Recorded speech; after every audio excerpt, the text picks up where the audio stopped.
Yo, everybody, this is the Upper Tier Hi, everybody. Podcast, the Hi. football podcast we bring you each and every It's a week. festival of fun and It's a football. festival of football, isn't it? Absolutely. But tonight, joining me as always, the Dazzler. How are you, my friend? I usually wear a black t-shirt now, but tonight I had to go for a little bit of colour, just because we have our AFCON preview, baby. Yeah.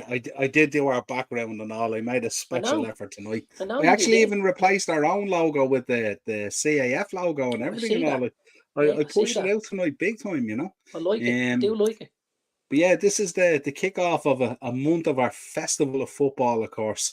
Sure is. And we're going to be going through, of course, we'll do our Premier League preview, we'll do our AFCON preview. We're going to talk some transfer news, some interesting transfer news. No less Jadon Sancho kissing the badge earlier. Not He good. can kiss me fucking ring. How about that one? Fuck you, Jaden, you little cunt. Now, take that one. You can edit I think out that one if you want, or edit it I in. can't edit that in or out. We're live, baby. We are Uh, live.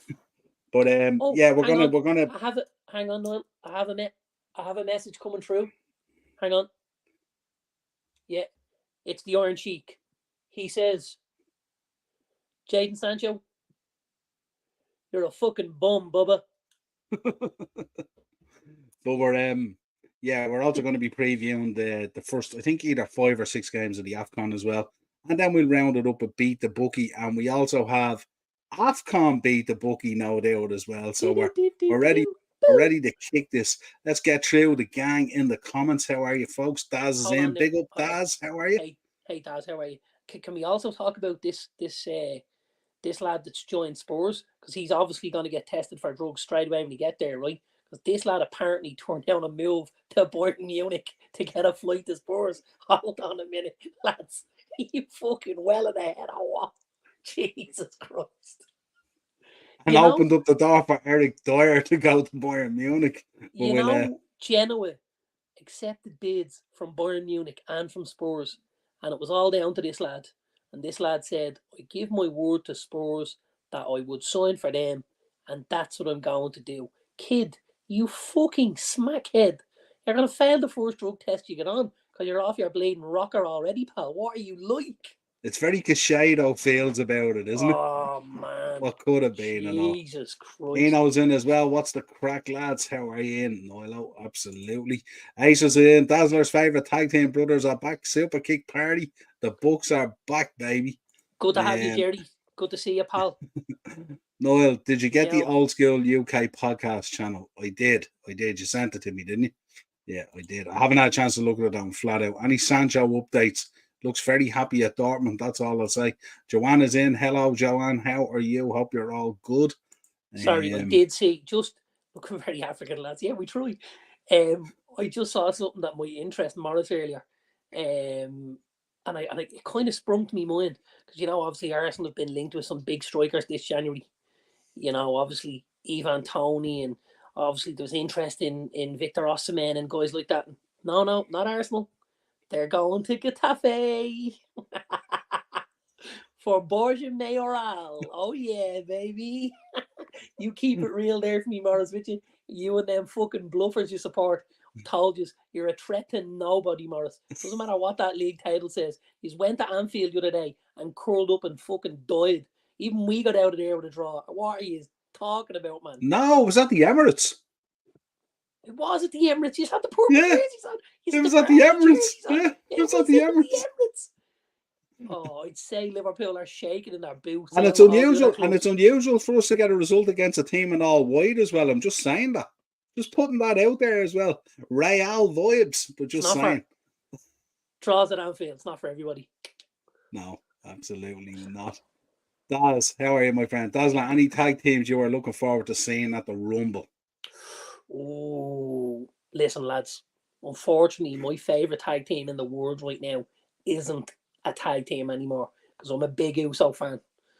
I'm a big Uso fan. And you know what? I love Jay. I think Jay is doing a phenomenal job. I think poor Jimmy is dying on his knees to the point where we may end up getting the Usos back together again Because otherwise, what the fuck do we do with this guy, Jimmy? He's useless. We put him with the hottest thing since fucking, sliced pan out of a toaster, and he still looks like he's dying on his fucking knees. Shocking. Yeah, well, his pal there beside him hasn't really got that John Cena bounce at all. Sure, he hasn't since Crown Jewel. It just hasn't happened at all, to say the least. Is he R2D2 or Solo? Which one? I don't know what he is like a robot in that ring, man. Yeah, big up, Eric. Thanks for joining us tonight. Thanks, Eric. Morris is in. Sancho will score more goals in half a season than Jesus and Eddie combined. Possibly. Jesus is out again, isn't he? On the injured list. He's gone he's missing out again now, again, Jesus. yeah. And sure, Eddie's on his way to Eddie's gone to Palace for 30 million. They've a bit of a neck, haven't they? They were saying about, well, listen, if they're getting $3.5 million for Eric Dyer, yeah, you know, everything in perspective. Apparently they've put 22 million down for this kid. By the way, the boy Borja Mayoral is a very, very good player. So as much as I'm giving Arsenal stick, he's a top footballer. This kid was touted as the next big thing when he was at Real Madrid, and he came through the system at Real Madrid, and he's a really, really good footballer. He was at Roma, things didn't work out for him. He came back to Spain. He's a really, really good footballer, this lad, and he will get you goals. But Arsenal put 22 million down in a bid apparently, and won 30 for Eddie. So they want more money for the guy they're selling because they want to get an improved guy in, and they want to pay less for him. Sorry, can someone just do the maths on me there? That's fucking criminal. That is criminal. Yeah, potentially. Zane is in. Big up, Zane. Just a side note, prayers for Sam Goran Eriksson. Absolutely. Seen the video today. 110%, Zane. Yeah. What a brave man to put out a video like that and all and everything, Absolutely. you know. But yeah, unbelievable. Very, very, very, very sad. But I did like today some of the commentary that came out today. He's had a heck of a life. You know what I mean? He's had a heck of a career. Yeah. As a football manager. Yeah. And Niall, he's lashing the arsehole off Ulrika Johnson as well.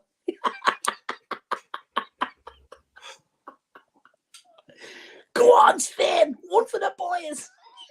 I think maybe that's what they meant, but he's had a heck of a life, but just saying, you know. But yeah, absolutely, very, very sad news. 100%. And sad to think that he was having some mini kind of strokes and he went in to deal with that. And they said that's the least of your problems. We found cancer and it's inoperable, you know. So it's very sad. It's really weird, you know. Not weird. It's just an eye opener. As you know, you get older, you start to realise all these pitfalls are around us at every opportunity. It's something that we kind of overlook when we're a little bit younger and a little more naive. But life can be very, very tough at times for lots of different people. So, you know, anyone that's going through that at the minute, we're with you. Yeah, absolutely.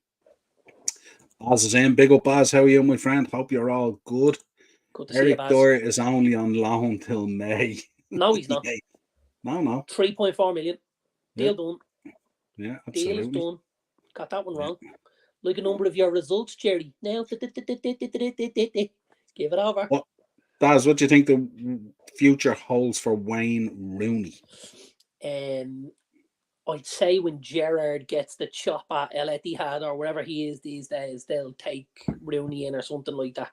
They'll replace one kind of star name with another star name, and it'll be, you know, more dead wood kind of thing.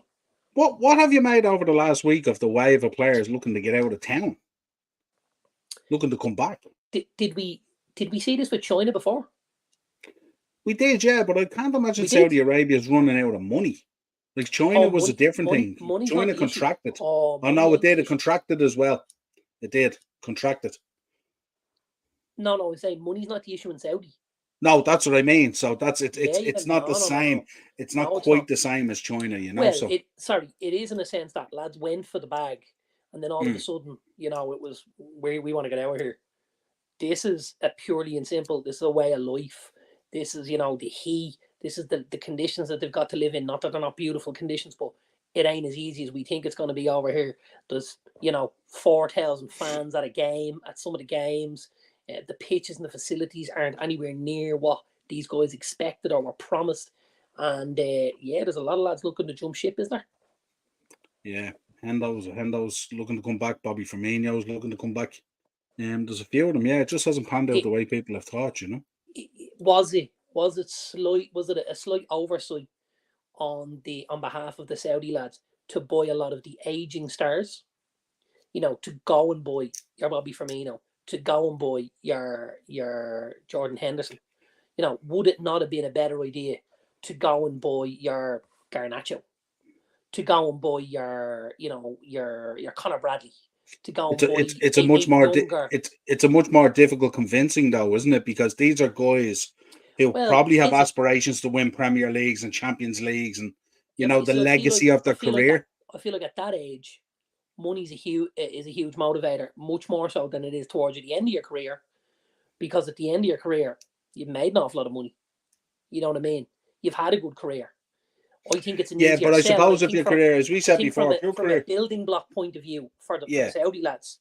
But I suppose if you're at the end of your career, let's say you're 35 for argument's sake, you still have the guts of potentially 40 years to live or something like that. So it's more important then that you're getting that massive influx of money. I don't think you necessarily need that when you're 19, because these guys are handsomely paid in the Prem anyway. I mean, Garnacho's not short a few quid or anything, No, what I mean? He's not, but I mean, like, let's say Eddie Nketiah's on 100 grand a week at Arsenal. Let's just say, I don't know what he's on, don't care. But, if the Saudis are offering 250, 300 a week to Eddie Nketiah, that's how you build from the bottom up. What they did was they built top heavy. They built with these guys, who were going to have short stints. And so structure without foundation. Structure without foundation. They needed to be buying younger lads like that, the Chelsea model, buying lads on 5, 6, 7 year deals, or even a mix, and slow playing it. And blend it, and certainly market the league a certain way. Like for me or you, right? If Saudi comes on, what's the first thing you're going to say if there's a Saudi game on the TV? I'm going to look at this going, I'm going to say to her, I'm going to have a look at Has-Beens FC up here, because that's what Saudi is for me. It's not a group of, whereas if I was looking at this and I had a lot of young up and coming guys, I might go, I'm going to watch this and see a few of these boys, maybe they can make it to the next level, get the move to the Prem, get the, that kind of way. I think they did. I would still, I still always find myself though, I will always follow my ex-players and stuff like that and check in to see how they're doing. So from that point of view, I would still, throw an eye at it and stuff like that. Somebody's on the get, like, you've only got, who have you got over there? Firmino and Henderson, just two of them, and Fabinho and Gerrard managing, you've a mix. Yeah, but I'd still look. I would still look and see, other guys. I'd still have an interest in Benzema, and not that it's worked out great for him, but still, like, you know what I mean. It would still draw Ronaldo. You would still have it. Well, I'd still have a look and see what's happening and stuff like that. And all, Did you see what that was? What? See me curtains? Yeah. If you was in the back garden, I'd close the fucking curtains, you useless Portuguese prick. Fuck out of here, really. Ronaldo. There's only one Ronaldo one. It's not that skinny prick. Fucking evening, lads. Talking to semis this week. You're looking great. Whoa. Pimp Daddy Baz. Whoa, man. All right, Mark. Ronnie was poor today. That's the snooker. Hawkins didn't take his chances and Ronnie got over the line. Thank God. He will up his game in the semis. I seen the what's the hoodie does? It's North Face. North Face. Did you see the video of Ronnie pulling up at the venue? Did you see this one in the Porsche? And the guy in the orange jacket, there's a lad with a clipboard. And he's asking him who he is and all this. Name, please. Yeah. Sullivan's like, must be a darts fan. Yeah, and he's not on the list, and he's going, would you mind letting me in? I've got to play in 5 minutes and all this. I've seen the video. It's very good. Yeah, sorry, just give me a minute here. I'm just trying to get it squared off inside my supervisor. Brilliant. Yeah. And you know the funny thing? He took it really well and played it great. He could have been an asshole about it, but he really played it up brilliant. It was class. Well, I think there's got to be a little bit, when you go through, like, Ronnie O'Sullivan's one of the biggest sports stars on the planet. Right? He's especially with the documentary. How would you not know? Listen, the guy was ticking boxes outside a car park. He probably wasn't the sharpest tag in the box. But surely if you're at a snooker event, you'd know who Ronnie O'Sullivan is. I just think it was lovely for O'Sullivan as well. Because in such a high pressure environment, he's going, this lad hasn't got a fucking clue who I am. This is tops. Because, generally he can't walk down the street without somebody, all right, Ron. Hey, Ron. Whereas that guy was like, listen, I don't know who you are. He was like, like the way we ask sometimes we want the VAR audio. I would have loved to hear what the supervisor said. Are you for fucking real? Yeah, there's a guy here in a Porsche called Ronnie O'Sullivan. Did I tell you the really strange encounter I had with Stephen Hendry? No? Did I not tell you about this? No, I don't think so. You might have. I have photographic evidence here. We might try and get the photographic evidence into the chat, right? So I'm going up South William Street. Yeah? Yeah. And it's night time. It's about 9 o'clock one night. And I'm going up in the car. Now at this stage I'm driving a white Audi A6, black tinted windows and black alloys, the whole shoot match. So it looked really well. I'm driving up and of course I have my Under Armour tracksuit on. I'm Under Armour head to toe, this blue cotton tracksuit with the big hoodie and the whole watch, the whole lot. Right, everything right. So get to the top. You know where Buskers is on your right hand side, and it's a one-way system. That's right. Yeah. So I look out the window of the car to make sure there's nothing coming around the bend. And I see this bloke and this girl walking down the street, and I'm like, it's fucking Stephen Hendry.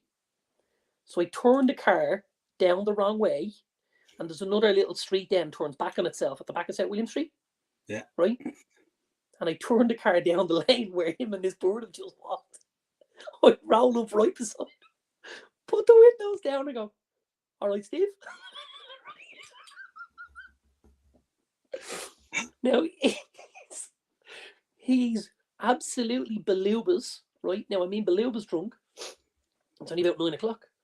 And I says, any chance of a picture? And he's like, now he's looking at me and I'm sure he thinks this is the local drug dealer. I'm 100% this lad's a sure. gangster. This lad's a gangster. And he's like, yeah, okay. He says, do you want me to get in or will I get out? Or, and I said, oh, no, I'll jump out. Don't worry, I'll jump out. So I jump out, put my arm around and take a picture now. Yeah, like this. He's like this in the picture now. I have the picture, don't worry, right? I says to him, where you off to? He says, oh, we're going to a gig in the Olympia. He said, we're just trying to find it. Don't worry about it, son. I put him and his missus in the back of the car and drove down To the Olympia. I had to continue on the wrong way to get me back around to Georgia Street, and then to head straight down the end. Of course, I swing a left there, and the Olympia's in front of me. I jump out of the car and I hold the door open for him to get and the bouncers outside the Olympia are looking at me, and I'm like, all right, lads, what's happening? And here's Stephen Hendry. And all the while this is going on, my missus is like, she's sitting in the front of the car, and she's like, who the fuck is this guy? I'm like, this is Stephen Hendry. He's like, at this stage, one of the greatest bleeding snooker players of all time, I'm going to get this picture for you now in a minute. Brilliant. Very funny. Great stuff. Joanne's in. Anybody signed anyone yet? Just Dwyer to Bayern, Sancho to Dortmund, and Werner to Dragusin to Spurs. And Dragusin as well, yeah. And Werner, yeah. What do you make of Spurs? Making moves, aren't they? Making moves. They're backing Ange. They're backing Ange Ball. You know what? I've got to be honest with you. They're fucking right. Ange is doing a sterling job at Spurs. I don't think anyone wants to, give him the flowers just yet. But he's doing a really, really good job at Spurs. If you looked at the start of the season, Harry Kane leaving the building, we all thought Spurs were going to be in the doldrums, don't forget. With this lad coming in from Scotland, who, you'd win fucking, me and you could win a league title up there, which I still believe anyway, because Scotland's a fucking pile of shite. But Ange has come over and Ange has brought the game. Ange is very good. I'm a huge fan of Ange Ball. Huge fan. From the group chat, I love Ange Ball. You should head off down the line. I love Ange Ball. The white never see me pal, I'm a fat bloke, yourself. And those cycling tops. Remember when they first did them?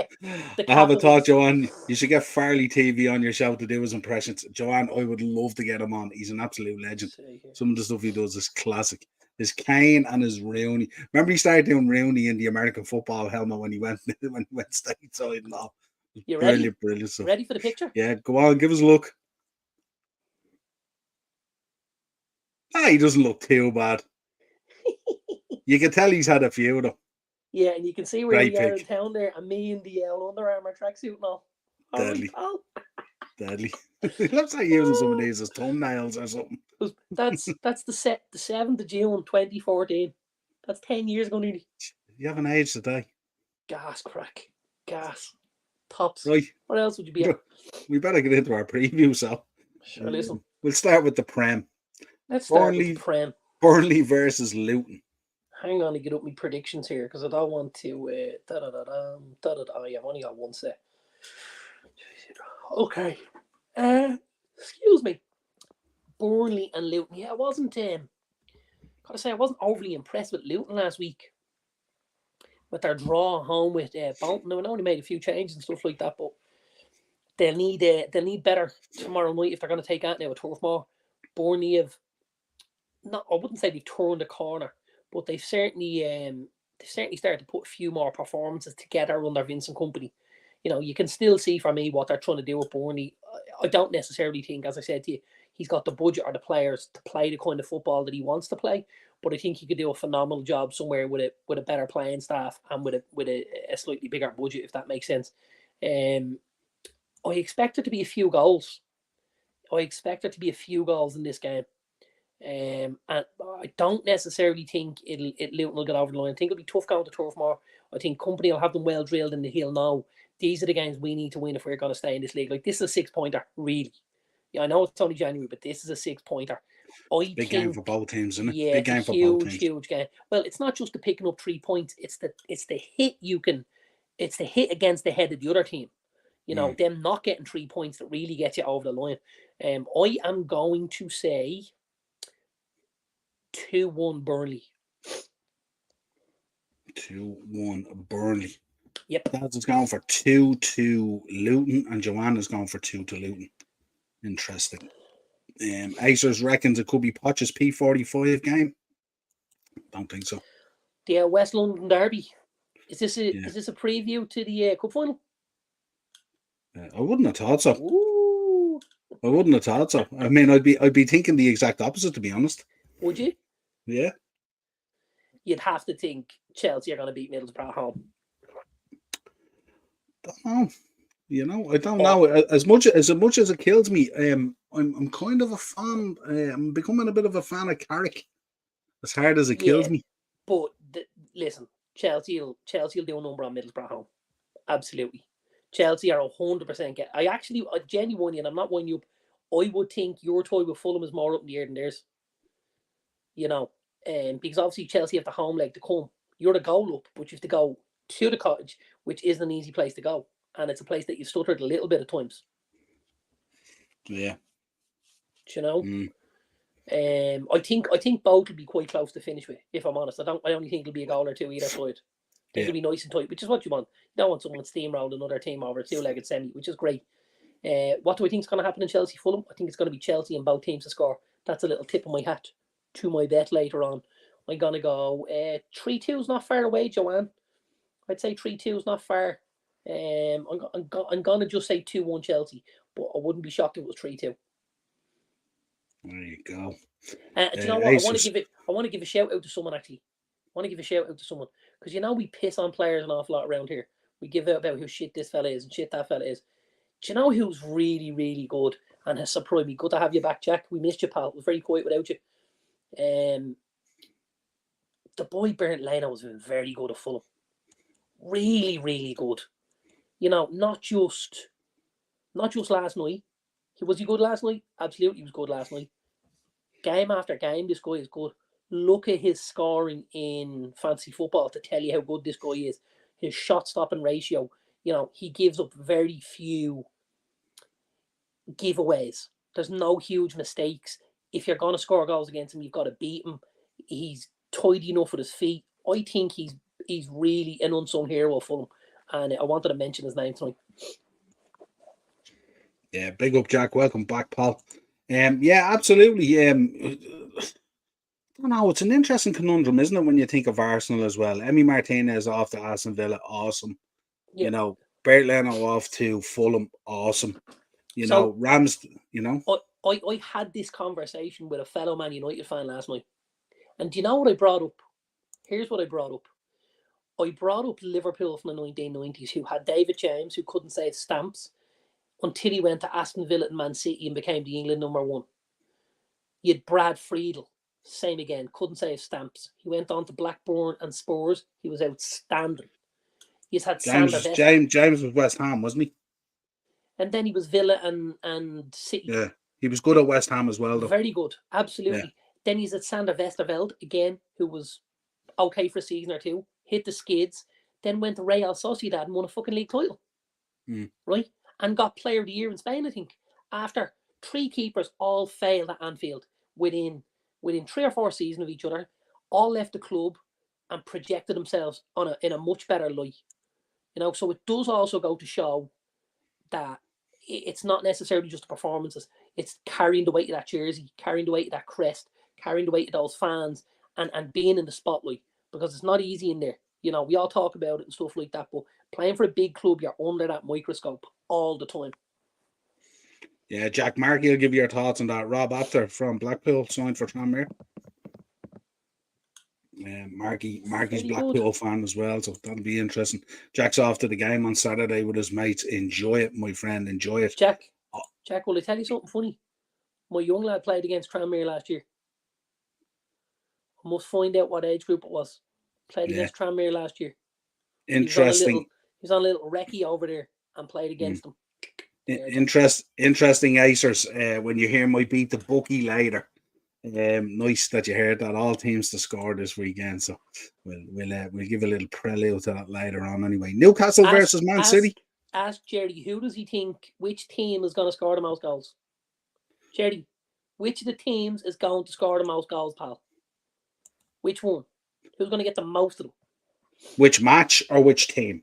Which team? Just single team. Of the 10 that are there, who's going to score the most goals?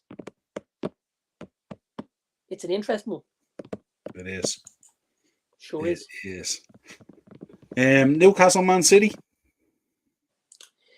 Yeah, I think this could be Man City, if I'm honest. I see obviously De Bruyne and Doku made their reappearances last week against Huddersfield. They'll have another week of training in them. I think Newcastle are just hitting the skids in the energy level department for me.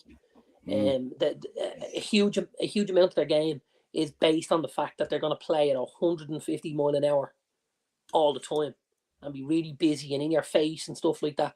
And I think that's difficult when obviously, you know, you've too many games, when you've lots of injuries, you know, and when you don't generally have the squad big enough to deal with that. And I think that's what's happened with Eddie. He's been unlucky. And we see more news coming out today that obviously Newcastle could have to shift on a couple of players or certainly one to try and release themselves from the burden of financial fair play. If they're getting rid of a player, who goes? Well, sorry, not who goes. Who do you think? Who would you pick to go if you were Eddie Howe? So, and this is a tough one, right? And this is why I'm going to say it. If I look at the boy Sven Botman, I think he's phenomenal. And of the 3, me personally as a Man United fan, he's the guy I would take first. I take Botman. I think he could do a phenomenal job in a lot of teams in the league. I think if he was on the list of lads that was going, I think Liverpool would be mental not to try and pair him with Virgil van Dijk. Although I know they both like to play on the left, they also both play in that Dutch national team. Although it is a back 3 rather than a 2, but I think they could do a job. I think the easiest one for me to let go would be Alexander Isak. And I'm a huge fan of Alexander Isak. I have a couple of issues with him. One, at times he's not clinical enough. And the second issue I have is he's a little bit fragile. He carries a lot of knocks. If you look at Botman, he had one serious injury. Other than that, he misses very few games. He doesn't carry muscle injuries from game to game. The boy Bruno Guimaraes plays a lot of football for Newcastle. He's very robust, and he's the heart and soul of that team. I feel like Newcastle could get by with, you know, a Wilson and with an Anthony Gordon and a Harvey Barnes and guys like this around, and Almiron. I think he'd be the least missed is an Alexander Isak, and I also feel like he could be the one who you could garner the biggest transfer fee from. Now we heard yesterday that apparently Newcastle were sniffing around Dominic Solanke. Maybe this is, you know, Alexander Isak leaves the building for 70 to 80. Maybe we can get Dominic in the door at 40 to 50. we're 30 to 40 in the red, and now all of a sudden, or in the black, and now all of a sudden, the books have looked like they need to that type of way. Does that make sense? Yeah. That's Yep. that's what I would imagine is happening. Absolutely. Daz is going for 2-1 Newcastle against Man City. I'm gonna go for 3-1 City. 3-1 City. Yeah. Marcus saying the lad Rob, who went to Tranmere, 5 goals, 21 assists last season and still young. And Acers is answering you there. Definitely won't be either United or Spurs top goal scorers at the weekend. Who would you got in mind, Darren? Oh no, it was just I hadn't. Oh, just a general. Was just a general question. Yeah, absolutely. No. Yeah, and Jack is in that mark. Yeah, apparently he has signed a contract extension for Eula, and then it's coming to us for the rest of the season. That's what I heard, and it'll be announced tomorrow. Interesting. Yeah, Neil was happy with how Hughes have been playing him and is staying on till the end of the season. And Keith is in. Big up, Keith. How are you, my friend? What's up, guys? Why there are only 5 games this weekend? It's the winter break that they're giving people. There's 5 the following weekend as well, though. That's right. Yeah, they staggered them a little bit. Yeah, it's no harm. Although, for fantasy football purposes, the 5 games this week and the 5 games next week are all in the same game week. Same week, yeah. So just people need to be careful of that. When you look into it, you won't just see 10 teams playing and 10 teams not playing. It's all 20 teams, but the games are going to be spread out over the best part of 8 days from Friday to Monday, I think, if that's right. Yeah. Question for you. You gave us your Newcastle Man City, didn't you? Sure Eric, are Chelsea ever going to get their groove back? It's mad how they've been smack in the middle of the table all season. I spoke about this with our friend Ian from the Chelsea Roar, who's a big Chelsea fan. And I don't think Chelsea are as far away as things would seem. I think they've got the basis of a good squad. I think their issue has been they spent too much money, and they spent too much money on guys who weren't going to play under the current manager and stuff like that. And I think if they could get a couple out the door, and if they could balance their books a little bit, and a couple of 2 or 3 sensible signings, we know they obviously need a number 9. We know they'll probably look at another goalkeeper. I don't think that starting 11 next season looks bad. Like if you look at, Reece James on the right and Chilwell on the left, maybe the boy Fofana back from injury with Badia Schiller or Disasi, and then all of a sudden you've got Enzo and you've got Caicedo, and then maybe you've got Mudryk and Nkunku and Sterling, and then a number 9 in there, somebody decent. Like that's a serious starting 11. Yeah, stability has been their problem this season, isn't it? They've been ravaged with injuries. There's been changes all the time. And the boy Cole Palmer, he's been phenomenal. So yeah. I think there's actually, I think there's probably Chelsea are moving in a better direction than the points total would tell you. I know what's happening is they're going from a really good performance to a really poor performance, and that's what's happening. They obviously did a good game the weekend. They won 4-0 or whatever it was, and then they go to Middlesbrough and they lose 1-0. I think it's all small things, and I think it's very difficult when you're looking at it because, obviously they lose the game 1-0 and that's the override. But don't forget, 4 or 5 players not there who's going to impact that team massively. And the way that Pochettino likes to play with those fullbacks, with Reece James and Ben Chilwell both on the pitch, they become a very, very exciting attacking team for me. Gotta be honest. Yeah, I think when we looked at the project at the start of the season, when we were talking, we were saying that they're probably maybe 24 to 30 odd months away from being absolute challengers. They need time to let it develop. Yeah. And it's going to take time to build it. We've seen it with Klopp and various other managers. It takes time to put your stamp on the team. It does. The question will be, will they be patient enough? Because, the thoughts of bringing in another manager. I mean, when you look in the face of what he's had to face of that. Now, I know there's arguments as well that even when he has options there and there isn't injuries, he still tinkers with it a bit too much. But I think he's probably just trying to figure out, is he? Again, I heard this from Ian, and Ian was like, the boy Maatsen is there as a left back, and he's playing Caldwell and stuff like that. Well, it's quite evident now he doesn't fancy the boy Maatsen because he's just thrown him out the fucking door. So what you see isn't always what the manager sees, and the manager sees him every day in training. I thought the boy Maatsen was a tidy footballer. I've seen him at Burnley quite a bit. I thought he was a decent footballer. But for some reason, Pochettino didn't fancy him. And he wasn't this go-to guy. He was a guy he brought on later on in games. I actually don't think he saw him as a left-back was the problem. I think he saw him as somebody that played a little bit higher up the pitch because he was very, very attacking. And I think as much as Poch likes to be very aggressive in how he attacks, I think he likes defenders who can defend. And I think that was a little black mark against the boy Matson. And I also think, and this happens as well, because of the deal they gave the boy Colwell, it's very difficult then to leave him out of the team. Right? Yeah. So you've all of a sudden got Colwell who needs to play. You've got Thiago who needs to play. And then you've got these other boys, Paddy Ashilla and Disasi, who are then being shoehorned into certain positions. Like me personally, if everybody's fit at Chelsea, you probably go with Colwell and Fofana and Reece James and Ben Chilwell. Now tell me that's not absolute top drawer. That is, yeah, and the funny thing by going with that as well, you have quite a healthy bench. You've got because you still have decent behind them. Absolutely, yeah. You've got Cucurella and you've got Gusto. Yeah, so once he gets all those pieces in the right place, absolutely. Puts a little bit more. Yeah, you can see where they're building from and stuff 100%. Like that. But it's just, as we know, the Chelsea fan base are quite impatient as well. You know what I mean? And it's you know what the big problem was at Chelsea was.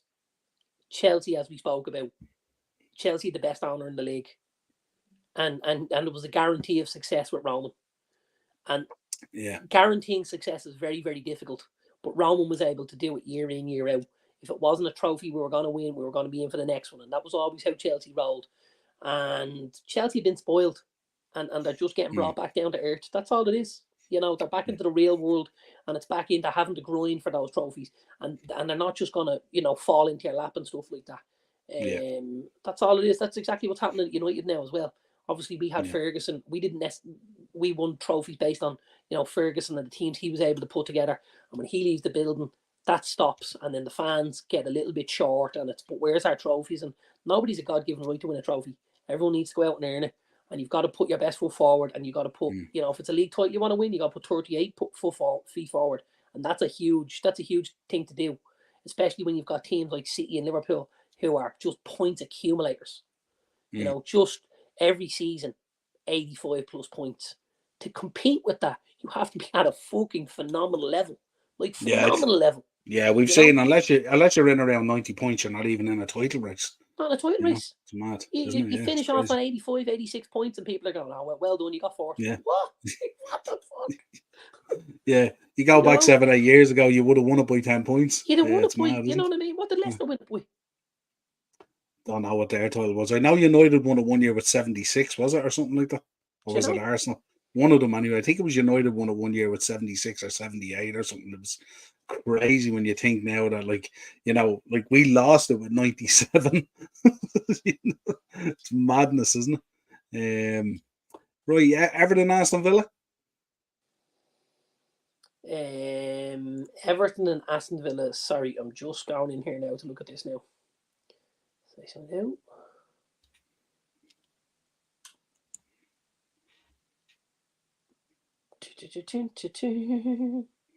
Was it that year? Hang on. One before it. No, one before that. No, one before that. Jesus, I'm way back. How many years ago did they win it? A few years, isn't it? The league? Yeah. Was it the year after you won it, was it? Leicester won it with 81 points. 81, yeah. Won it with 81. And not only did they win it on 81, they won it by 10. Yeah, that was a crazy season, wasn't it? It was mad. It was quite tight, remember, in January and February, and the fall off was unbelievable. You finished 8th on 60. Yeah, 60. And we finished 5th on 66. If you don't now have 60 points by February, you're not even singing. It's mad, isn't it? Yeah, it's mad. It's mad. It's mad how it has ratcheted up between ourselves and City. The bar has now just been crazy. The same way ourselves and Arsenal raised that bar, in the Wenger Ferguson era. Liverpool and City now have raised it again. Yeah. And we talked about it going in these kind of cycles, and that's what happened. Arsenal and United were head and shoulders above the rest. Chelsea came in, They had their turn, and now it's City versus Liverpool, and they're the best two teams in the league, and that's, you know. Right, Everton Villa. Everton Villa, yeah. I think I didn't love watching Villa last weekend. I know he made a few changes and stuff like that. I didn't love it. I think this could be a tough day at the office for Villa. I think Everton are going to make it absolutely horrible at Goodison, aren't they? As they tend to for people. You know, it's going to be anti-football. It's going to be Deutsch ball. It's going to be corners, free kicks, you know, set pieces, everything. This could be tough. This could be tough. I'm gonna go 1-1. Yeah, draw. Fails it, doesn't it? I'm gonna go 1-1, yeah.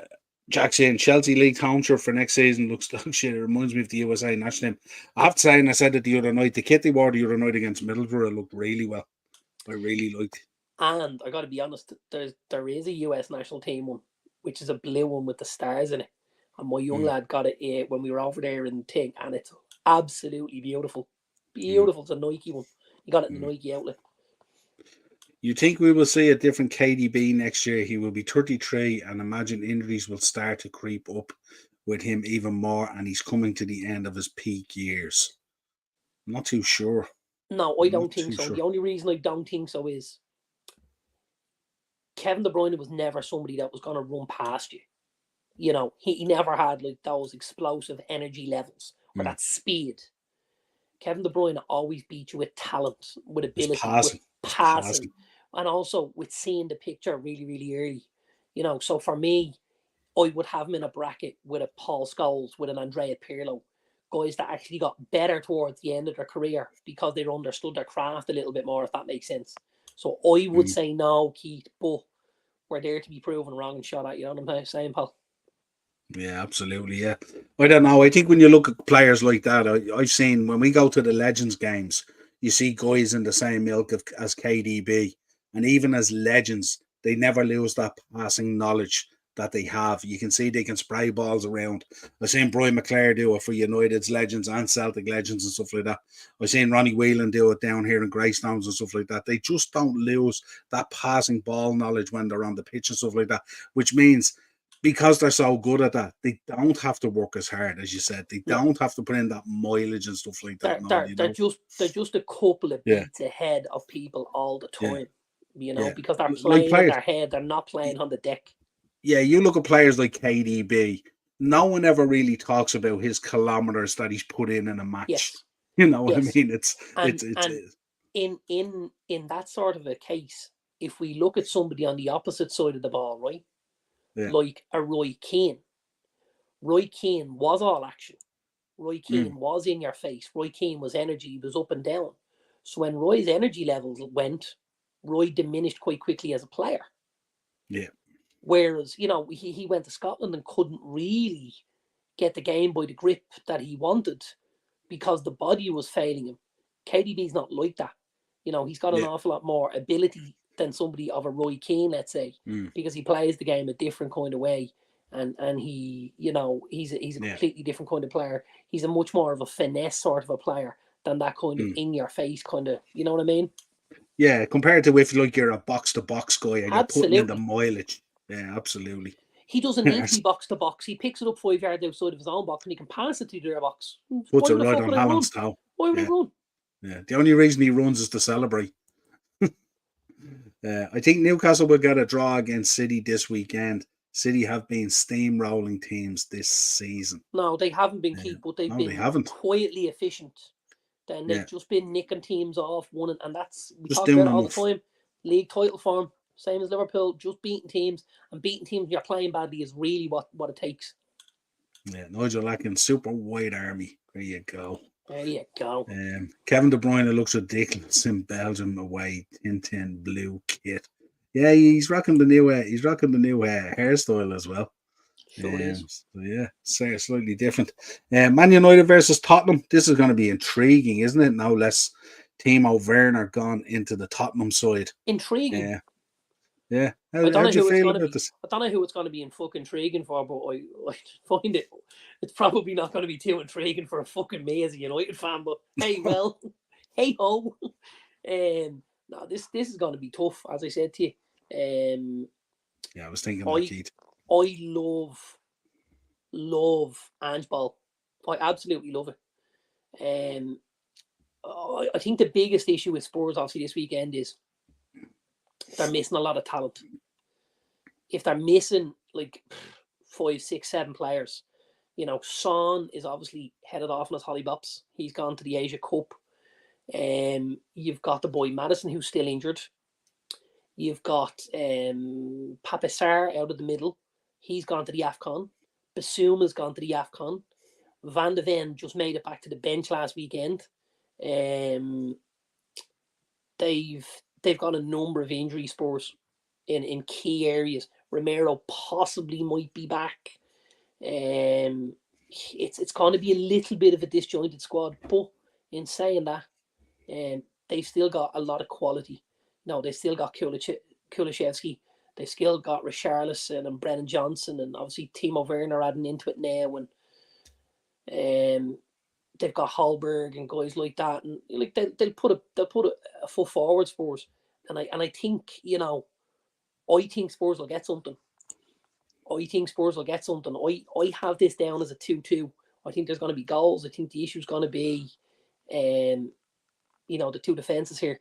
If I'm honest, I see this being a couple of goals. 3-2 last season to United, and I see 2-2 this season. Interesting. It's certainly going to be intriguing with Timo Werner going in there, and it'll be interesting to see.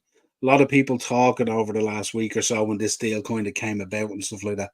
They were talking about how he might thrive within that Ange Ball that you're talking about and stuff like that. So yep. Could be very, very interesting, and it's certainly one that we're all going to be watching, no doubt. Right, let's go into the AFCON. Ivory Coast versus Guinea-Bissau. Yeah, you've obviously got both Guinea sides in the same group. Ivory Coast, Nigeria will be favourites in the group. Nigeria haven't had a great run of form. I was just looking at the results earlier on. They've 2 wins their last 6 games, 4 draws. I find a huge... The one thing I did when I looked at this game, the Nigeria game, or the Nigerian team first, because I was doing a bet for the AFCON, and when I was looking at it, I was saying, right, what is their best team? And as I looked, I couldn't really find their best team because there's been so many either injuries or guys not arriving for international duty that the team has changed so much. Now, if they get all their players on the pitch, Nigeria are in with a spin here.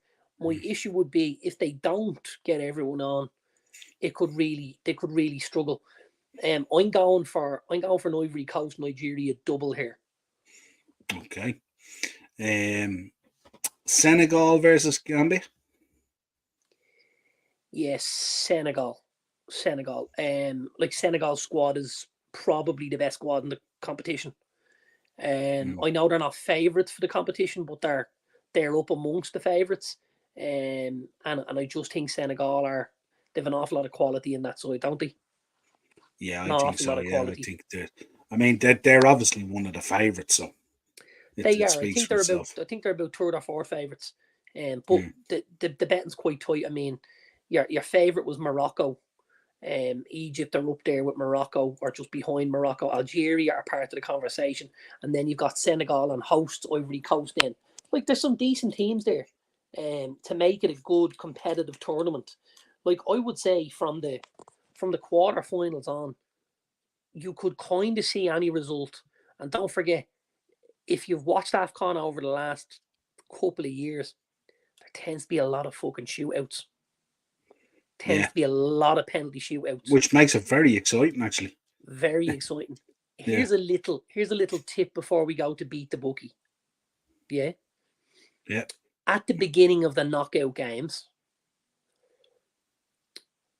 if you start off by picking either team to win via penalty shootout, yeah, if you try and pick the result very early on, you'll get quite good odds. So let's say, the game was Ivory Coast versus Senegal, and it was the quarterfinals. You could probably have a tenner on each of them to win via penalty shootout, and you might get 8-1 each.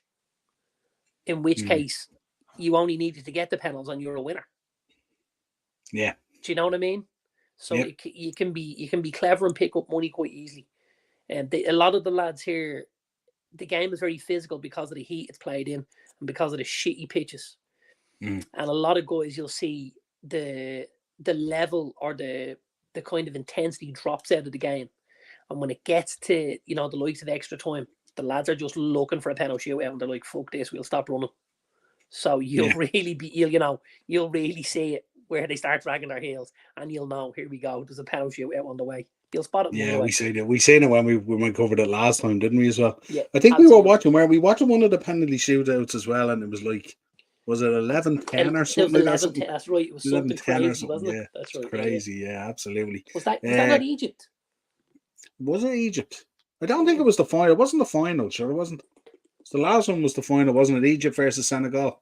That was the last final, wasn't it? I think. If I'm right. It was, because it was Mane versus Salah. Yeah. In the penalty shootout, remember? Yeah. Cameroon versus Guinea.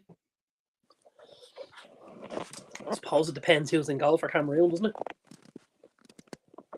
True, absolutely. If it's our boy Andre, they'll probably be beaten. But no, I'm kidding. I'm going Cameroon, obviously. Yeah. Joanne's thinking of an upset. She thought she was listening to you about Nigeria. It wouldn't be a huge upset. Wouldn't be huge. And these teams met a couple of weeks ago, and it was 1-1. So yeah, now Nigeria are missing quite a few players, namely Victor Osimhen, and he's a huge miss for a team like Nigeria. Nigeria have just lost one of their big players though just before the start of the tournament, a guy called Victor Boniface, and he's the number 9 for Bayer Leverkusen, who are top of the Bundesliga at the minute. Playing under Xavi Alonso and playing a really good brand of football. And Boniface has been very, very good this season for them. Scored a lot of goals and had a lot of goal involvements. And he just broke down before the tournament. They're talking about 4 to 6 weeks for his return. I think it's an ankle injury, and he's gone from the tournament. So that means Victor Osimhen is going to start as their number 9.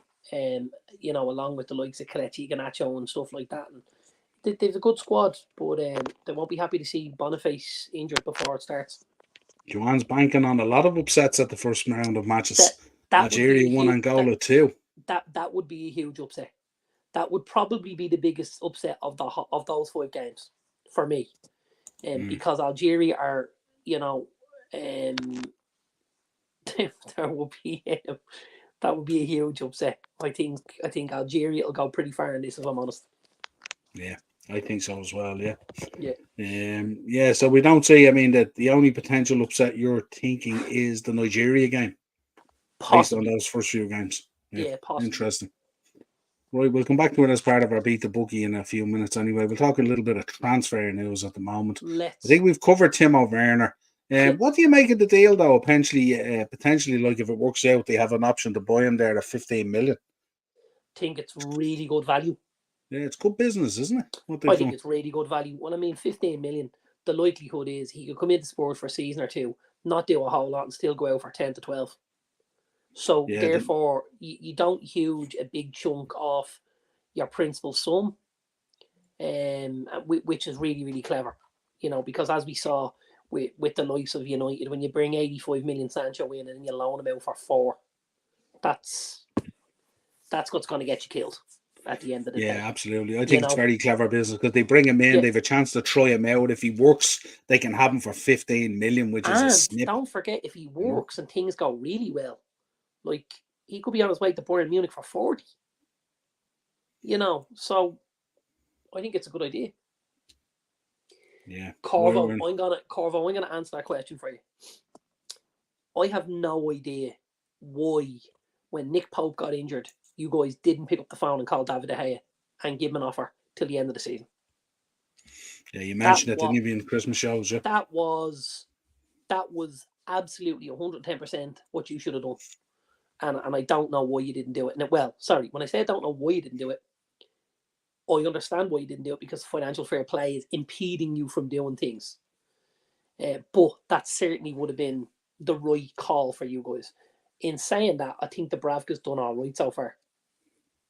I mean, that could have been a very, very messy game at Anfield if it wasn't for Dubravka. Let's be honest here. Corvo says he takes Shay giving out retirement at this point. Not a bad option. And he do a job for you as well, by the way. Absolutely, What yeah. a player he was. Joanne's happy that Arsenal aren't playing this week. I seen the Arsenal fan base going into meltdown today because someone posted a picture. Did you see it of Saka on the yacht in Dubai? But apparently the picture's from 3 years ago or something like that. But they were the going Arsenal fans crazy. went into meltdown because this lad was having a holiday mid-season, was it? Yeah, absolutely. Yeah. Mad, isn't it? Well done on your win last week against us. Cheers, Joanne. Our Arsenal fans like the fucking lowest of the lower for some reason. What's that about? Some of them. Jesus Christ, man. They're terrible. Yeah, you'd feel silly if you reacted to a picture like that, wouldn't you? And then an hour later you find out it's from 3 years ago or something like that. The picture was. I generally don't react to too much because I always want to know what's behind it. You know, but some lads. Lee Gunner saying Saka on the yacht, he'd be hitting the roof. Yeah, like stop, will you, lads? Jesus, don't be getting yourselves excited over this shit. Absolutely. Talk to me about United, the Sancho move to Dortmund. And also we spoke about it on the phone today, of course. Anthony Martial hanging around. Bye, Jaden. Gonna probably pick up, they're saying somewhere in the region of another 5 million in wages between now and May or June or whenever that contract runs out or whatever it is. I don't necessarily think he's staying for the wages. I think he's staying because when he goes in the summer, he goes in the free and he gets a bigger signing on bonus and stuff like that. You know, if I calculate what he's going to earn between now and May, plus the signing on fee and the wages at the new club, he'd do way better than if United sold him now. So that's what he's doing, you know, which is, it's wrong, but I understand it. Thanks, Henry. Good man, Henry. Fair play to you, pal. Always good to have you, brother. Yeah, listen, it is what it is. Martial's days are numbered at Manchester United.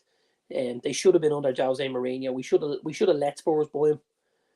Spurs were gonna buy a problem off us, and we had a chance to saddle Spurs with a debt and stuff like that, and we didn't take it, so it's our own fault. Yeah, there you go, Corvo. Something that myself and Darren have spoke about at length on the show. Aaron Ramsdale is expecting to stay at Arsenal at least until the summer.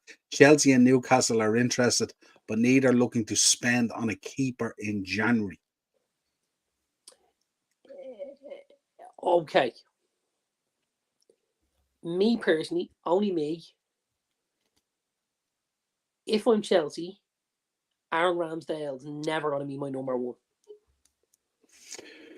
For me personally, right? Which means then, if you take them out of the equation, I also don't think Newcastle spend the money on an Aaron Ramsdale to have him in direct competition with Nick Pope.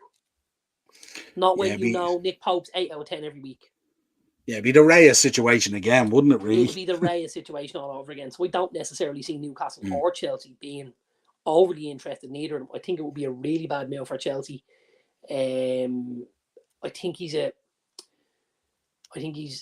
like the boy Ramsey as a goalkeeper.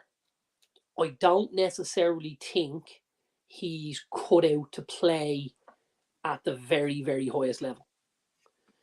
And I'll explain what I mean by that. I played in goal, but I also played in goal for different kinds of teams. I played in goal for Leicester, who were one of the top Leinster senior teams in the country. And where, as a goalkeeper, I might not touch the ball for 15, 20 minutes at a time. I found that very, very difficult. Because me, like an Aaron Ramsdale, my concentration, I'd be looking over at a bloke on the side with an ice cream, or a Jack Russell over having a piss in the corner, and I couldn't deal with that. Whereas I also played, played in the AUL, and I played for a team that was maybe struggling in Premier A or Premier B, and I had to be 8 out of 10, 9 out of 10 every week for us to get any sort of result. And that suited me. I think, because I was busy all the time and I didn't have time to lose my concentration, I think that's the Aaron Ramsdale conundrum. I think Aaron Ramsdale needs to go somewhere where he's going to be fucking super busy every single week, and he's going to pull off save after save after save. And I think that scenario suits him.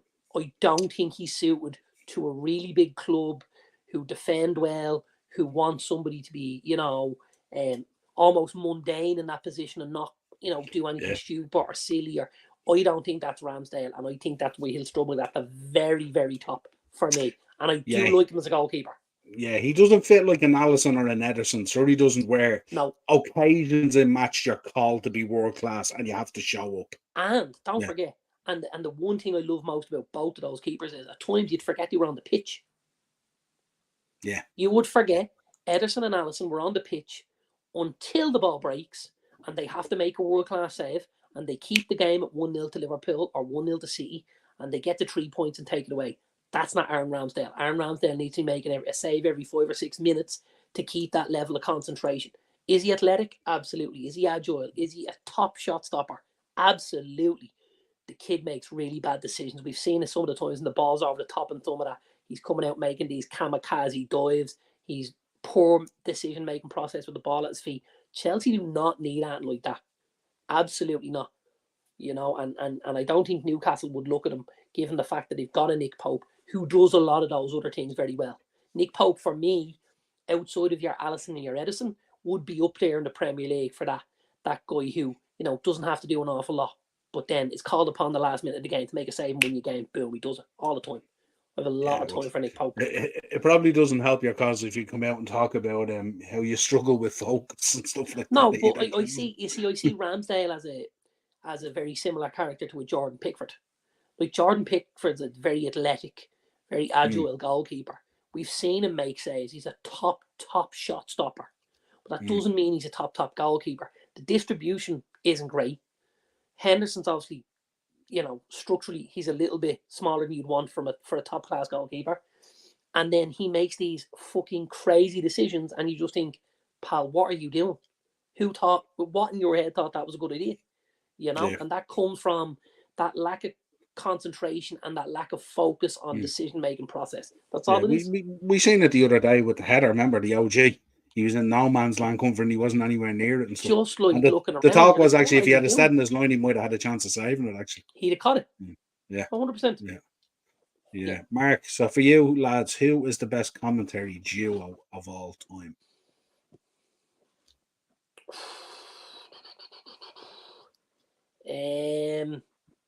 Well, there's a couple of ways you can look at this. So you could say I have two firm favourites myself. So I could say John Motson plus anybody. And you could also say Martin Tyler plus anybody. Yeah. They for me. Now I have to say the guy Clive Tisdale that's come to Sky, he's a bit special.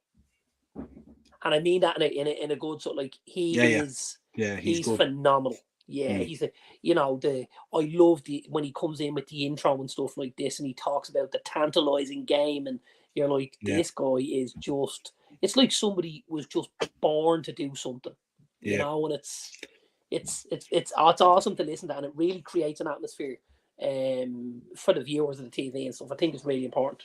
Very underrated, actually. Yeah, I did like. I have to say, I did like Andy Gray on commentary for years until all the other stuff came out. He was very animated and stuff and all, So yeah, Tyler and Gray were very good as a duo. Yeah. Now I have to be honest, and I don't know if anyone's ever watched it. I know a lot of the lads are probably coming in from the UK, but if you've had the misfortune to listen to TV3 with Brian Kerr, like it would have you one fucking step away from suicidal listening to Brian Kerr commentate on a football match. And he's kicking lumps out of that pitch like it's a sack of spuds. Like, he is just fucking terrible. It's absolutely deplorable. And actually, somebody else you mentioned earlier on, and you mentioned him about how good a passer he was. He might have been a good passer, but Ronnie Whelan is fucking desperate on commentary. Well, Jim, I think we've done all right tonight. Ronnie, we're losing by 6. Yeah, but we got 11 men on the pitch and we wore the right kits. And stop, will you? Jesus Christ! I listen to some of that commentary sometimes, even when they're commentating on Liverpool games, and I sometimes ask myself, did they ever play for Liverpool? It's just the nonsense that they come out with at times is just crazy. Skipping down a few more. West Ham tracking Chelsea defender Trevor Chalobah, who's been Also along with Bayern Munich. So this is something that came up a while ago. Barry Davis, Obviously, Barry Davis. Barry Davis was very good. Yeah, Obviously, Thomas Tuchel was at Chelsea, and the boy Trevor Chalobah was a firm favourite under Thomas Tuchel. Had a couple of really good games actually for Chelsea against Liverpool, if I remember rightly, which kind of catapulted him in there. And I suppose he's somebody Bayern have looked at. I think the West Ham move would be an ideal move for him. It keeps him in England. He can probably stay and live in the same sort of surroundings that he's living in at the minute. He doesn't have to uproot the family or anything like that. At West Ham, he's more than likely going to be guaranteed a certain amount of game time. And with, if he can project himself well at West Ham, it could get you a move then elsewhere, maybe another step back up the ladder and get you back involved with the England setup and stuff like that. That's where I'd be looking at. Yeah, Brian Moore as well. Yeah, very good. Yeah, couple of really good ones. Very good, yeah. Yeah. What have you made of what's unfolding here with Victor Osimhen? He's after flipping out at Napoli again, and he had a pop off. How do you pronounce that again? Is it Kvaratskhelia or something like that? Kvaratskhelia, yeah. He's had a pop off his agent as well, who leaked some information about where Osimhen might be heading this summer. I did hear that. There's been a lot of stuff going on with Victor Osimhen at Napoli. Obviously early last year, there was a few issues behind the scenes and stuff like that. And I don't know, it certainly could be harming the boy Osimhen, because we know he's going to have suitors come the summer. However, I don't think he's someone that teams will run to get, considering all that's gone on off the field. I think as a footballer, he's a guy teams will want, but I think he's coming with a lot of baggage. Now, the other thing I will say is the boy Kvaratskhelia has a little bit of that going on as well. So this just could be two guys fighting for that alpha, that alpha male role, that position at the head of the table, shall we say, at Napoli. And these two guys aren't very happy with each other. Each one of them wants to be the head of the table, and they're trying to piss on the other guy a little bit to try and project him in a certain way.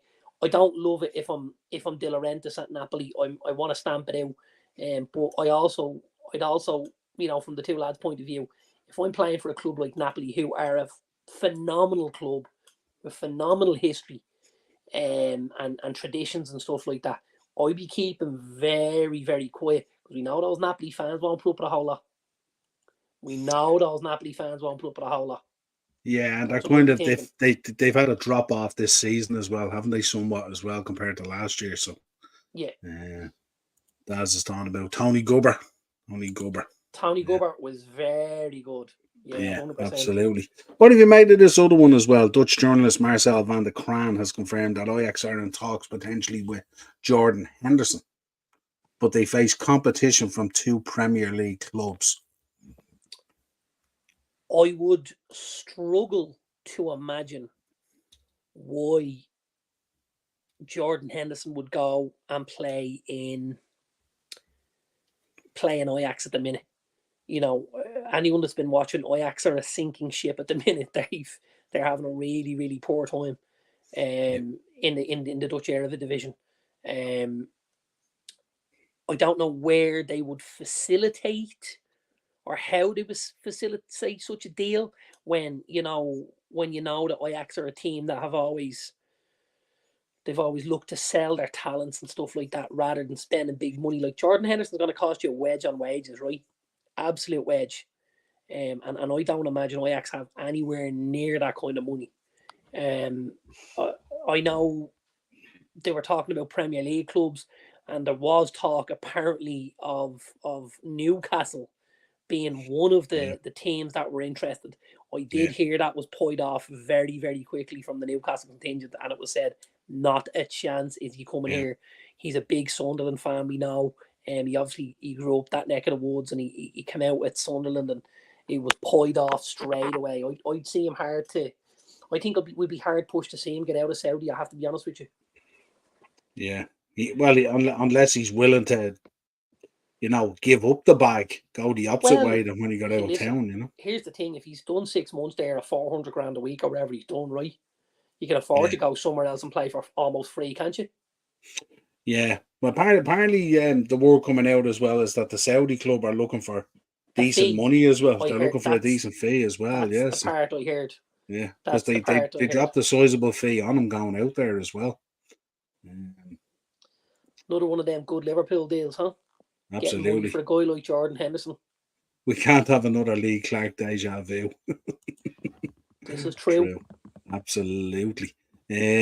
Let's get into Beat the Bookie. Okay, Niall, seeing you asked. Okay, let me hit you with my first Beat the Bookie. So first one, I went Premier League. I went a cheeky little Premier League treble. It's Chelsea and both to score at the Bridge. It's Man City and both to score at St James's Park. Yeah. And it's a draw at Old Trafford and both teams to score. And that'll pay you 35 to 1. Not too bad. Not a stretch either. Not a stretch. No. As we only had 5 Premier League games, I dipped my toe into my favourite league, which is the Championship. And I thought I'd bring you guys a little Championship special of mine. So again, I've gone with result on both to score. So I've gone Leicester away from home. Leicester league leaders. They're going to Coventry. Coventry playing very well at the minute, but Leicester are league leaders and have a couple of goals in them. I've gone Leicester and both to score. I've gone Southampton at home against Sheffield Wednesday with both to score. Sheffield Wednesday have had a couple of decent results recently, especially the FA Cup last weekend, where they beat Cardiff 3-0. Goalkeeper saved 2 penalties in the first 11 minutes. And then I have gone another really good game. The Championship is West Brom versus Blackburn. Blackburn, a good win last weekend. Sammy Smodics with a hat-trick again. But West Brom have been very good at home under Carlos Corberán. And I am going West Brom and both to score. So it's West Brom, Southampton and Leicester. And it's all to score. And that is 44 to 1. Good. And you are right. The boy Sakamoto for Coventry is a very tidy footballer. Yeah, and you've sent me on a few bets from the Championship that you've been doing that you've been really close on the last couple of weeks as well. I've had a couple of pick-up bets in the Championship, and I've had a couple of crossbars. So yeah, really enjoying the Championship at the minute. I've got to be honest. And then I have one for the AFCON, but will I wait for that one? No, give us it. You might as well give it to us. I've 2 bets. I've one for the Prem and I've one for the AFCON. So for the AFCON, what I have done is I've actually tried to pick all 6 group winners. Excuse me. So if you can pick all 6 of the group winners, the odds will vary depending on each team. But I have gone for Group A winner, Ivory Coast. Group B is Egypt. Group C is Senegal. Group D is Algeria. Group E I've gone for Mali. And Group F I've gone for Morocco. So it's Ivory Coast, Egypt, Senegal, Algeria, Mali, and Morocco. And if those 6 teams win their group, I can offer you 32 to 1.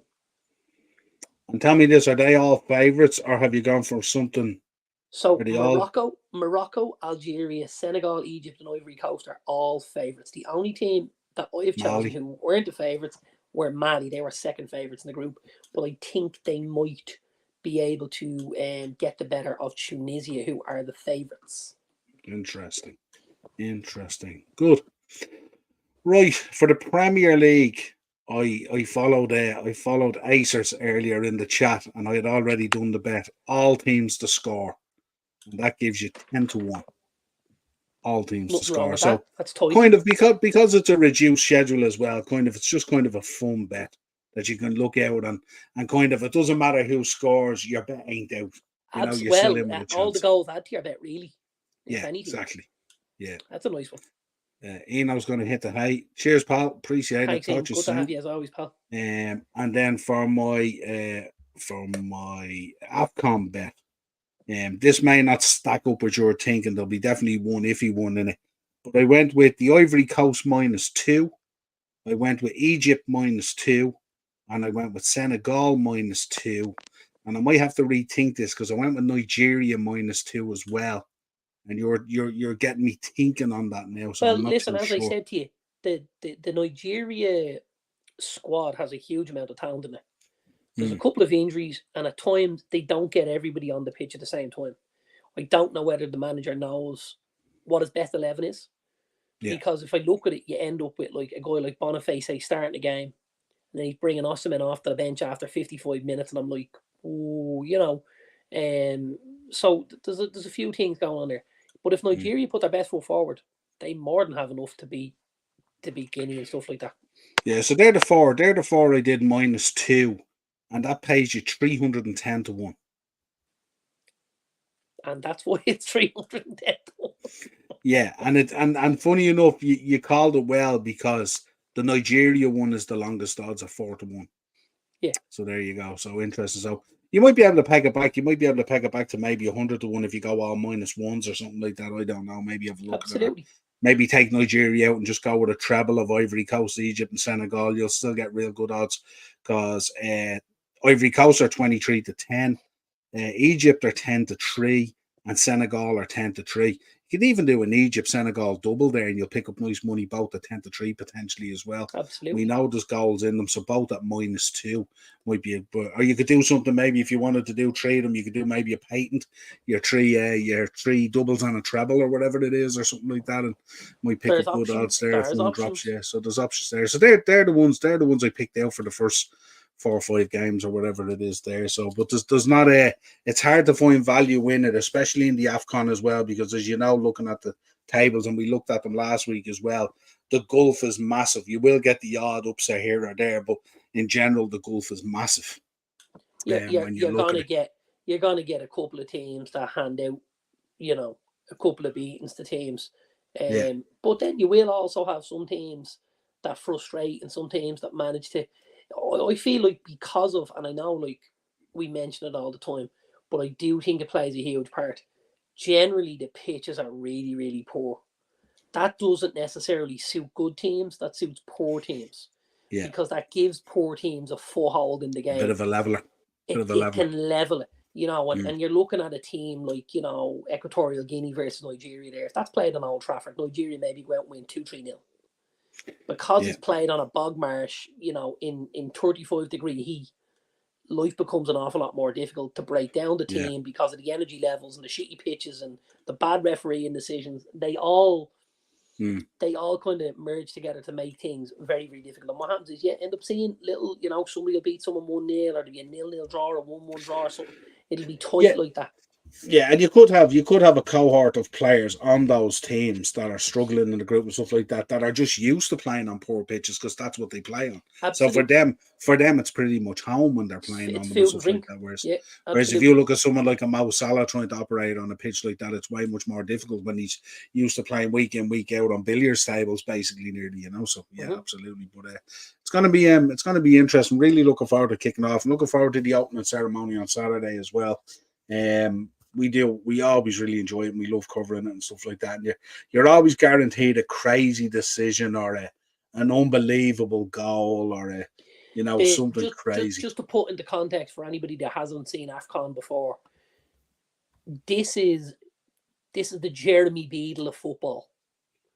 You are absolutely 110% going to see something over the next 4 to 5 weeks and you're going to go, nah, that didn't really happen.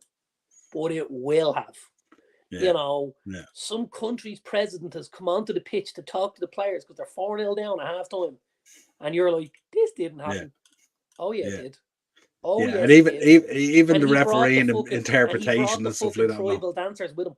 Yeah. And that's like, this will go nuts.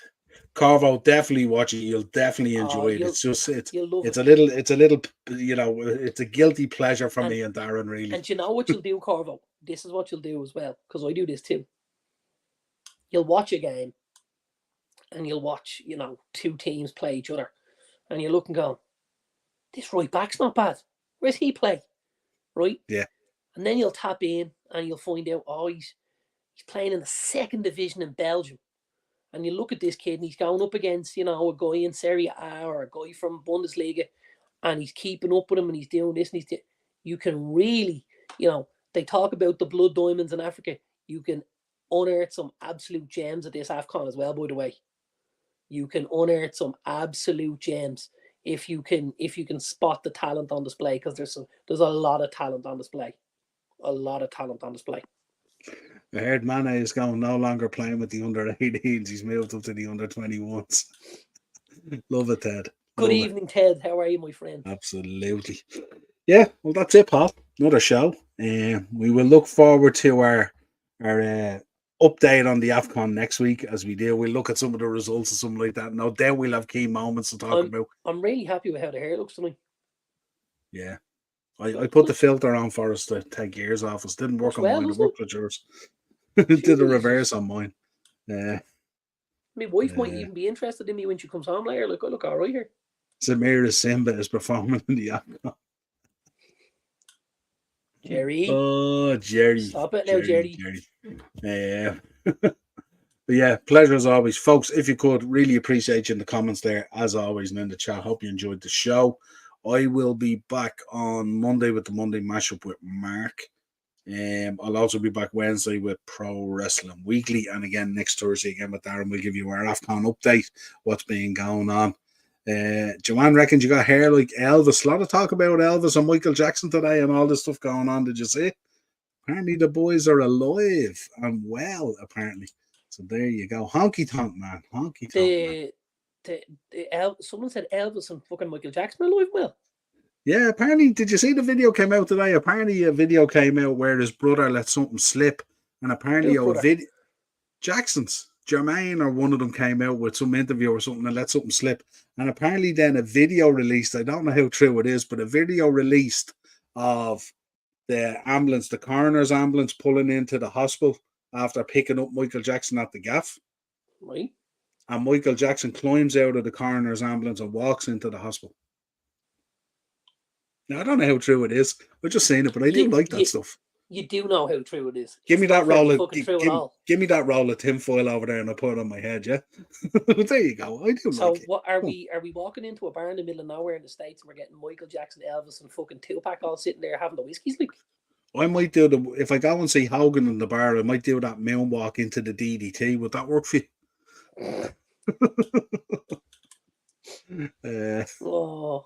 Isn't Elvis like 89 now? Don't know. It depends where they told the truth on his birth cert. Yeah. MJ wasn't well before he died, sure. The sick puppy, alright. Have you heard how Jamie's daughter is, Niall? I think everything is okay. I haven't been speaking to Jamie about it. I did send him a message, and I sent a message. The kid the other day in the Spider-Man suit as well. Yeah, big up, Jamie. Great stuff. Elvis hasn't left the building. There you go. Is Wayne alive? There we go. He's still attached to a light bulb in the box room in wherever the fuck he was. Get him out of that chat now. MJ was bald and the hair he had was a wig. Don't know about that. You'd still know it was him from the nose. Where you take your eyeball out with that nose. It was like a fucking. Absolutely. It was like a scissor shark. Yeah. Yeah, it wouldn't have been a surgeon's best work, in fairness. That's for sure. It really wasn't. I'm gonna shave a bit off here, a bit off here. You're gonna look like a fucking Crayola. Absolutely. Well, listen, until next time, folks. If you could hit a like on the way out on the video, of course, share the content that's out there on all the socials anyway. And of course, subscribe and hit the bell notification. And we'll talk to you again real soon. Enjoy your weekend, stay safe, and enjoy the football. Cheers, bro. Take it easy, brother. I suppose they're meeting up with Diana, and like one of Edward Scissorhands' fingers. There we go. What a way to finish.